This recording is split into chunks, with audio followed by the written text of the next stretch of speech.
Hey boys and girls, it's Mrs. P, and seems like it's been a couple weeks since I've read part of this, but I'm reading it now. Usually I have both sets of books at both schools, but apparently this one I don't have at the other school. So we're reading Brian's Winter by one of my favorite authors, and if you actually read him, you'll like him too, Gary Paulsen. He's the one who wrote Hatchet. And so this, Brian's Winter, is kind of an alternative ending to Hatchet. So we're on, chapter 4. I have to move this camera down so you can actually see it, so you can read along. Hang on.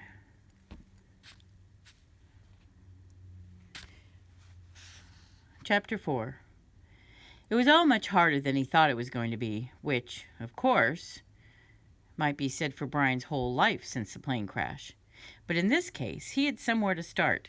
He had made the lighter bow and had tried to make slightly heavier bows, and he thought that making a real powerful weapon would be simply like doubling the small ones.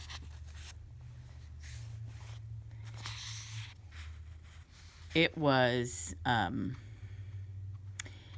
more than double, because everything was stronger. There were difficulties that would not have occurred to him. Rain came on the third day of drying the heavy bows. Luckily, Brian thought they had dried enough and set them inside the shelter until the rain stopped. Except that it didn't stop. In the summer when it rained, it might last half a day or even a full day, but then it cleared off and dried out. Even violent storms like the tornado that had caught him and brought the plane up were short-lived.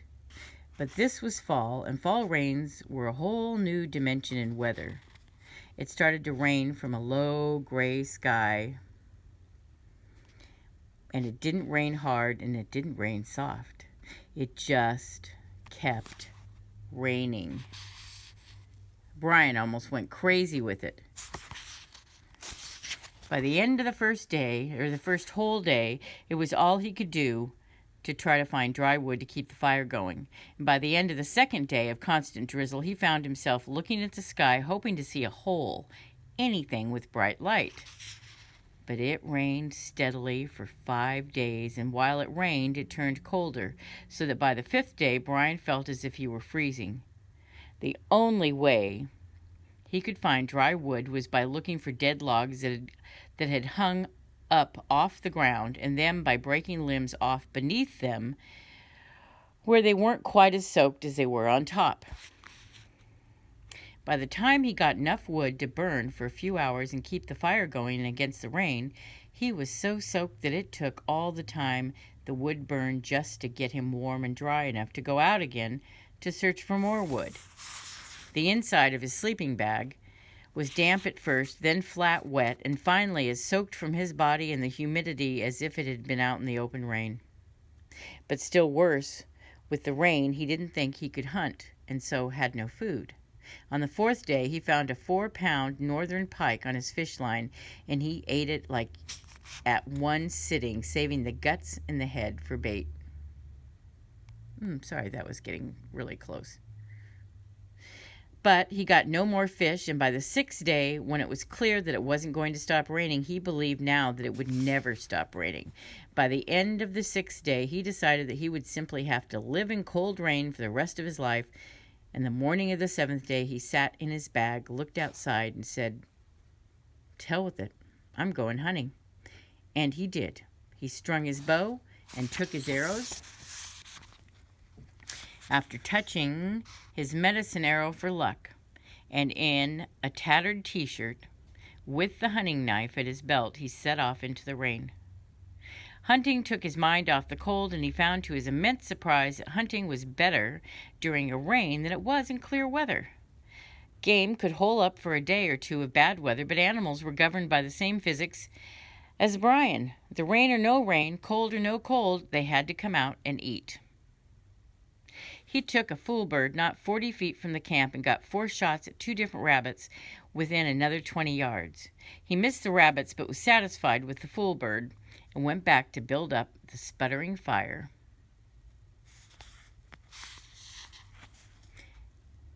He went back to building up the sputtering fire one more time and made a hot stew, including the heart and liver and a tough muscle he thought must have been the gizzard, which he had come to like, and ate it all before falling sound asleep in his wet bag.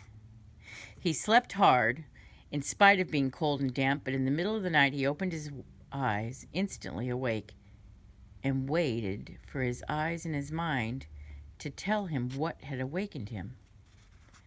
No noise, nothing. And then he realized that it had stopped. There was no rain falling, and he peeked out of the shelter to see a night sky filled with stars and a sliver of a moon, and he looked up at them and he said softly, "Thank you." And he went back to sleep. In the morning it was cold, truly cold. He saw his breath in the dawn sunlight coming through the opening. And when he looked outside, he saw a ring of ice 4 or 5 feet out from the edge of the lake, all around the shore. He stood up out of the bag, shivering, and got the fire going until it blazed merrily, and then sat close to it, watching the sun come up while he warmed himself. When he had stopped shivering, he brought his sleeping bag outside and spread it in the sunlight away from the fire so that no sparks would hit it, and left it there to dry. Within an hour, the temperature was in the comfort range, and Brian stretched and let the sun cook his bones for a few minutes. The ground was still damp, but he sat on a dry rock and looked at the blue sky and felt the hot sun, and it was as if the days and days of rain had never happened. A kind of lethargy came over him, and he just wanted to sit in the sun and try to forget last week. He closed his eyes and dozed off for a few minutes, but a new sound, high and almost cackling, cut into his doze, and he opened his eyes to see a flock of geese high above, heading south, migrating. It was a reminder it did not get things done sitting, and in the back of his mind was the thought that what he had just had was a warning. A week of cold rain to show him how poor he was, how completely unready he was for what he knew now was coming. And today, the geese to cap it. He must work now, work hard, or he would not make it. No matter how nice the weather might be, he knew he had no time left. First, the shelter. He had to make the shelter cold-proof and rain-proof. That meant sealing the fire inside and closing the door in some way, but he thought the smoke would drive him out. Still, he thought, they did it.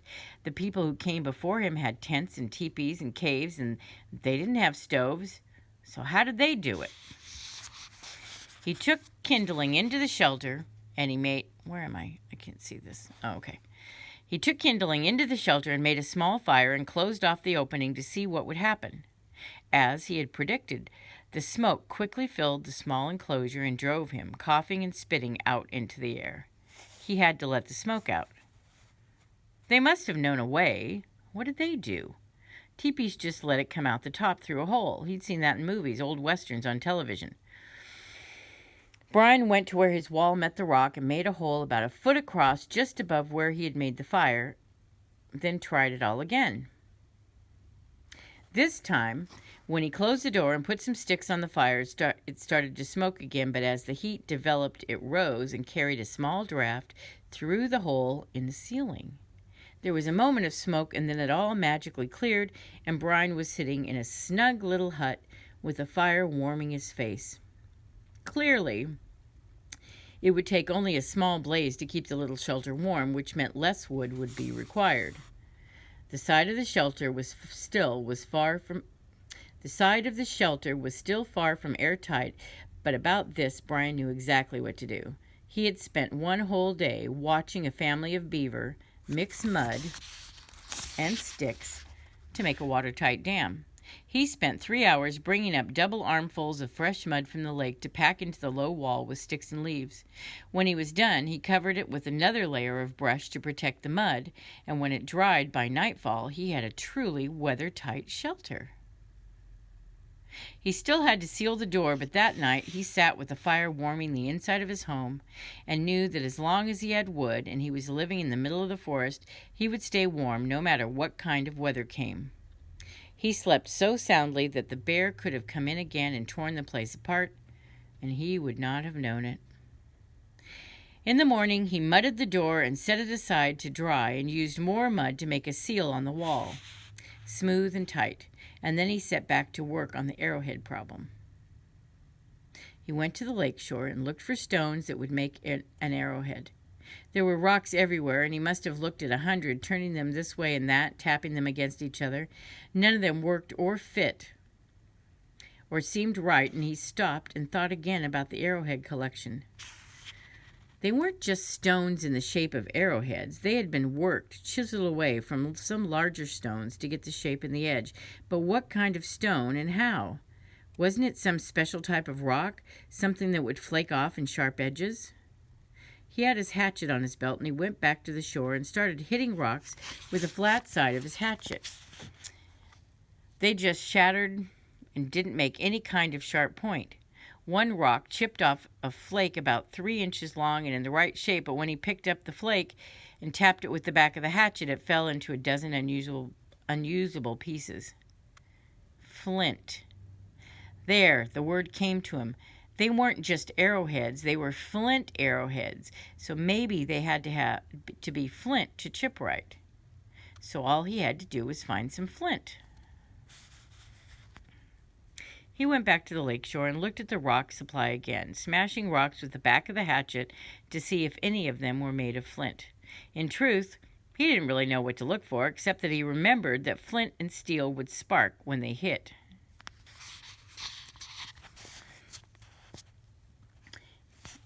He had smashed 4 or 5 more rocks looking for sparks when it came to him. There was a rock embedded in the wall of his shelter. He had thrown his hatchet at the porcupine the night he got stuck in the leg, and the hatchet had showered sparks and led him to make a fire. It was there in the fire rock. He had forgotten the rock because there had been matches and lighters in the survival pack he'd retrieved from the plane, and he hadn't had to use the rock again. He went and looked at it for the first time in more than a month and studied it. It was a dark rock. It had depth and seemed to have fracture lines or flaws in it. He struck it with the hatchet and smiled when he saw sparks, remembering the night the porcupine had come. But the rock didn't shatter or flake. He looked at it from a different angle and saw a small ridge, a little more than a line, and this time he aimed carefully and struck the line with the blunt corner of the hatchet, using a sharp tap with a little more muscle. This time it cracked, and a flake as wide as 2 fingers and 3 inches long fell to the ground beneath the rock, and he picked it up. Ouch! He dropped it. The edge was as sharp as a razor, and it cut his finger slightly. He sucked the blood away and picked the flake up more carefully and turned it to the light. It had a slightly oval shape, pointed on one end and rounded on the other. Both sides leading down to the point were so sharp they would shave hair off the back of his arm. All it needed to make it a true arrowhead was a pair of notches, one on either side of the rounded end.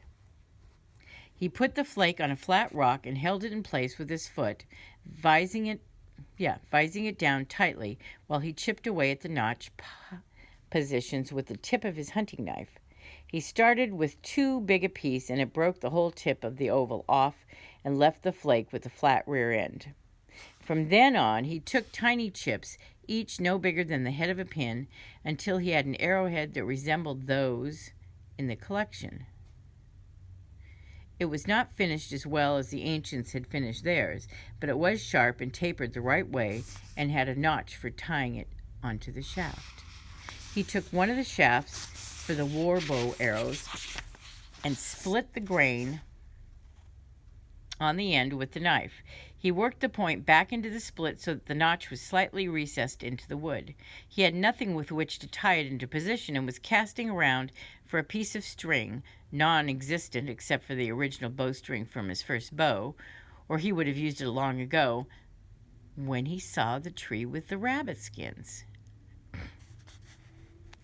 Whenever he took a rabbit, he skinned it carefully and stretched the skin on the sides of an oak, holding it with wooden pegs driven into the bark until it was dry. He had not found a use for the skins yet, but he hated to waste anything and thought something might come along. When they dried, they were like thick paper with hair on one side, dry and crinkly and easy to tear.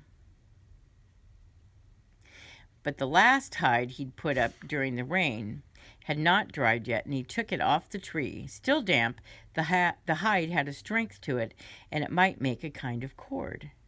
He used the knife to cut strips from the rabbit skin and used one of the rawhide strips to tightly wrap and tie the point onto the split shaft.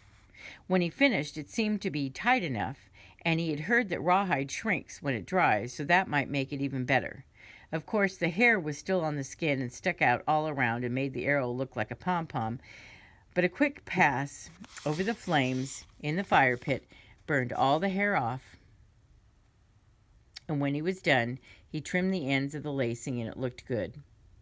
Almost professional. He set the shaft aside and went back to the fire rock. He was already thinking of it as the arrow stone and scrutinized it once more. Where he had broken the flake off, it left 2 more edges, lines that looked the same as the first one, and he used the back of the hatchet to strike them the way he'd hit the first one. 2 more flakes came off, almost identical to the first one, and left 2 more lines.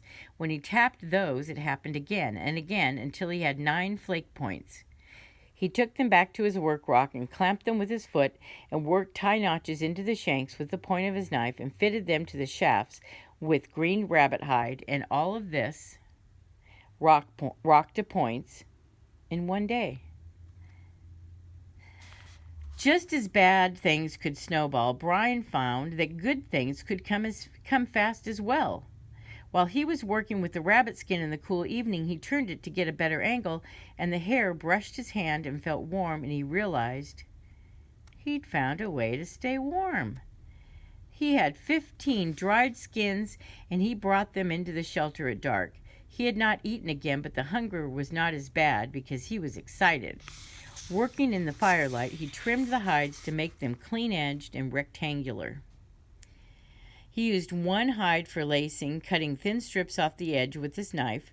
The first aid scissors were too small to help, and started lacing the others together to form a large rectangle. It took some time because he had no needle and used the point of the knife to punch a small hole through the sides of the hides, and then a sharp-ended twig to push the lacing through. Also, the laces weren't long, and he could only sew 7 or 8 inches before he had to tie it off and use new lace. And by the time he had 4 hides sewn together, he could feel exhaustion taking him down. He crawled into his bag and slept hard and didn't awaken until well after dawn. Hunger awakened with him, and he knew he had to hunt before he worked more on the hide, so he took the light bow and arrows and went to the foolbird area. This time, luck wasn't with him, and he missed 3 birds before he got a shot at a rabbit that hit. He cleaned it and used the green hide for lacing and started sewing again while his stew cooked, and before he knew it, he was back in the shelter again, working in the light of from the fire, his stomach full and his fingers flying. By this time, before he fell asleep, he had finished sewing the rabbit skins into a rectangle roughly 2 feet wide by nearly 6 feet long. "It would make a really good rug," he said, crawling into the bag to sleep at what he thought must be 3 or 4 in the morning. Just before sleep came, he heard the wolves. It sounded like 2 of them, high, keening howls as they sang to each other, and then a crash in the brush as they chased something, maybe a deer. He had not heard from them in almost 2 weeks. There had been a time when the howls would have frightened him, given him an eerie feeling, but now he smiled. They must have gotten caught in the weather if it had taken them so long to run a circuit of their range, and he supposed they would mark the edge of their territory on the way through. He would have to go up and remark his own. The rains would have taken the smell away the first thing in the morning. Good hunting, he thought at the wolves. Have a good hunt. A good hunt was everything. Okay, we're going to stop right there, and we'll come to chapter 5 next week.